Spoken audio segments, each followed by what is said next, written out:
Hello, I am Tripp, and this is day 8 of 30 days of Shut the Hell Up. God has given us 3 weapons to silence the roar of hell in our life: the cross, the Word, and our praise. Over the past week, we've been talking about the weapon of the cross, the great exchange, the great conquest, and the great gift. Now I want to get into the second weapon, the Word. That is a powerful weapon, the Word of God. You know, the world has done its best to bring the Bible, the Word of God, down to nothing more than just another religious book. But you know, the Bible, the Word of God, is not just another religious book. It is a powerful force. I remember a few years back, my wife and I, we had the opportunity to go to Niagara Falls. 150,000 gallons of water fall over a 176-foot cliff every second.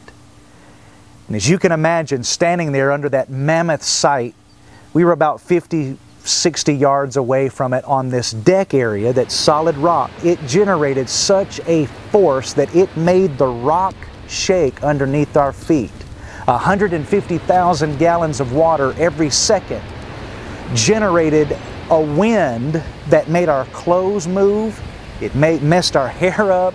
It immersed our environment with its element. And as we stood there looking at Niagara Falls, I finally understood what John was saying in the book of Revelation when he wrote, "When I heard the voice of Jesus." Jesus was the Word made flesh. So you could safely say John was writing, when I heard the Word, or when the Word became alive to me, he said it was as the sound of many waters. And as I stood there looking at many waters, 150,000 gallons a second, and I felt the force of those many waters. I experienced those many waters. When I felt the effects of those many waters, I finally understood what John was saying. He was saying when the Word of God comes alive in you, it will shake you up on the inside. It'll make the hair on the back of your neck stand up. It will immerse your environment with its element. My wife and I, we had to yell at each other. We weren't mad at each other, but we had to yell just to be able to hear each other because of the sound of those waters. And we were not standing directly under the waters. Let's say for a moment, let's suppose you were standing directly under Niagara Falls. 150,000 gallons a second coming on top of you. You know what? Somebody could come up behind you and they could be, I don't know, 50 feet away from you, and they could start cussing you out. They could tell you how you're no good, you're a low-down, dirty dog, you're not fit for anything, and you know what you're going to do?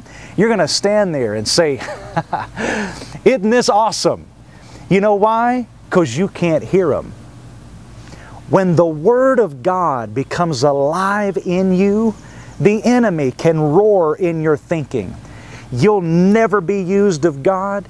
You're not fit. You're just a little old sinner. You'll never amount to anything. You'll never be healed. You'll never be out of debt. You'll never be free. You know what you can do? You can stand there. Isn't this awesome? Why? Because the Word of God is like a mute button to the devil. It silences his roar in your life. So if you haven't, I encourage you, get in the Word. Let the Word get in you. It is a living force. It's not just a religious book, it is power, but not in the book. As long as it stays in the book, it does you or your environment no good. You got to get that Word in you to such a degree that it comes forth out of your mouth. And when you speak the Word, it shuts the hell up. Join me tomorrow. I call you blessed.